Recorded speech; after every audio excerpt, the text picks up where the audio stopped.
Welcome to my YouTube channel target GS में आपका स्वागत है। तो आज हम भारत की नदियों के बारे में विस्तार से पढ़ेंगे। तो हम प्रश्न नंबर पहला देखते हैं। भारत की सबसे लंबी नदी कौन सी है? तो भारत की सबसे लंबी नदी गंगा नदी है, याद रखना। अब हम प्रश्न नंबर 2 को देखते हैं। किस नदी को दक्षिण गंगा या वृद्ध गंगा के नाम से जाना जाता है?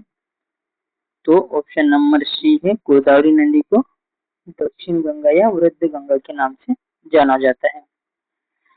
अब हम देखेंगे प्रश्न नंबर 3। निम्नलिखित में से कौन सी नदी पश्चिम की ओर बहने वाली नदी है और सागर में गिरती है?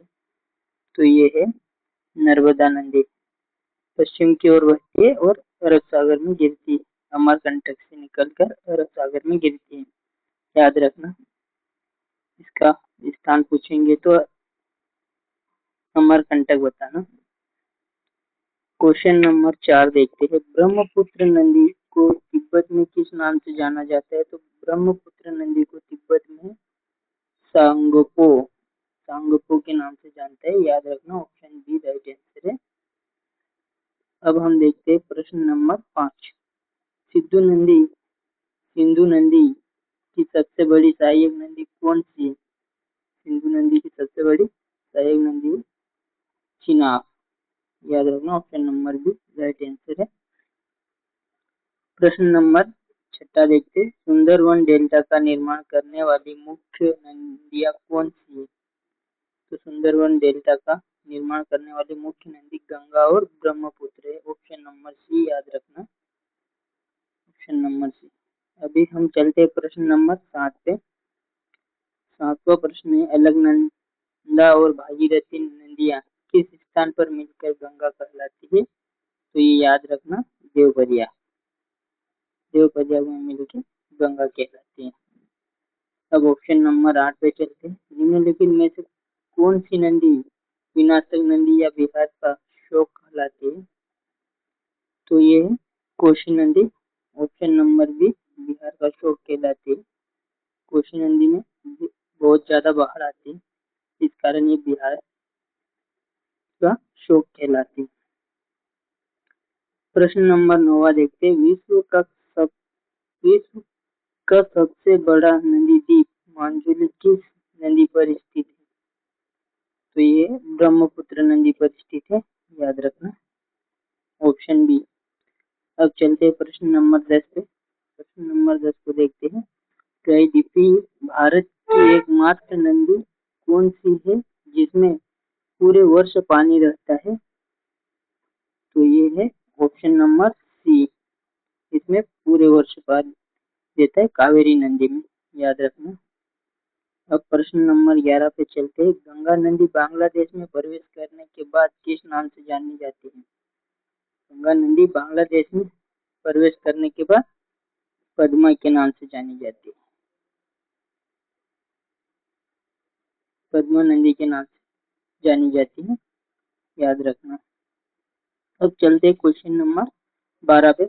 नासिक किस नदी के तट पर स्थित है जहाँ कुंभ मेला लगता है? तो ये याद रखना, नासिक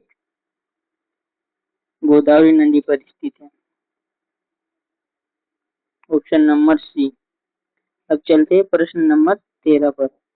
प्रश्न नंबर 13 है, भांगड़ा नांगल बांध किस नदी पर बनाया गया है? तो ये सतलुज नदी के ऊपर बनाया गया है, याद रखना। Option B right answer. अब चलते हैं प्रश्न नंबर 14 पर। निम्नलिखित में से कौन सी नदी एस्टुएरी या ज्वारमुख बनाती है, डेल्टा नहीं? तो इसका आंसर है ताप्ती नदी बनाती है। ऑप्शन बी, याद रखना, ताप्ती नदी। तो अब प्रश्न नंबर 15 पे चलते हैं। प्रश्न नंबर 15 है, लूनी नदी जो राजस्थान के रेगिस्तान से बहती है कहाँ विलीन हो जाती है?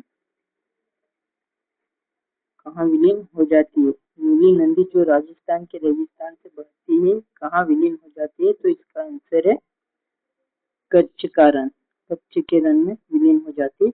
ऑप्शन नंबर बी, याद रखना। अब चलते हैं प्रश्न नंबर 16 पे। प्रश्न नंबर 16 है, तीस्ता नदी का विवाद भारत और किस पड़ोसी देश के बीच है? तीस्ता नदी का विवाद बांग्लादेश और भारत के बीच में। याद रखना ऑप्शन बी राइट आंसर। अब चलते हैं प्रश्न नंबर 17 पे। वेणगंगा और पेनगंगा किसकी सहायक नदियां हैं? वेणगंगा और पेनगंगा गोदावरी की सहायक नदियां। ऑप्शन नंबर बी याद रखना, ऑप्शन नंबर बी। अब प्रश्न नंबर 18 पे चलते हैं। प्रश्न नंबर 18 है, दक्षिण भारत की किस नदी को उसकी पवित्रता के कारण दक्षिण की गंगा कहा जाता है? तो ये है ऑप्शन नंबर सी कावेरी नदी को। कावेरी नदी को दक्षिण की गंगा कहा जाता है। अब चलते हैं प्रश्न नंबर 19 पे। प्रश्न नंबर 19 देखते हैं, नागा अर्जुन सागर बांध परियोजना किस नदी पर स्थित है? तो नागा अर्जुन सागर बांध परियोजना कृष्णा नदी पर स्थित है। कृष्णा नदी पर स्थित है, ऑप्शन ए याद रखना। तो अभी चलते हैं प्रश्न नंबर 20 पे।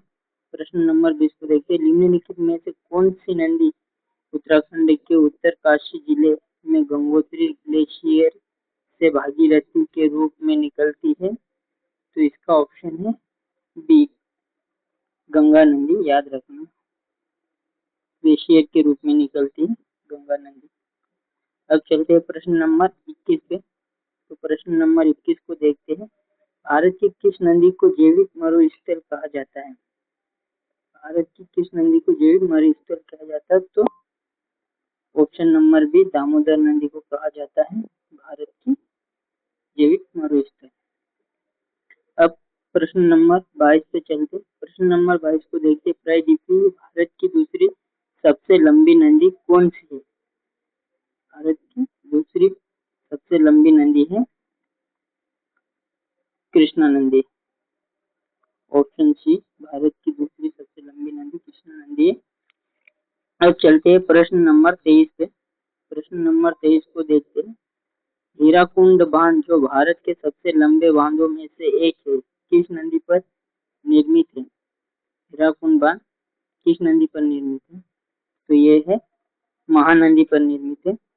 याद रखना महानदी, ऑप्शन सी महानदी पर निर्मित है।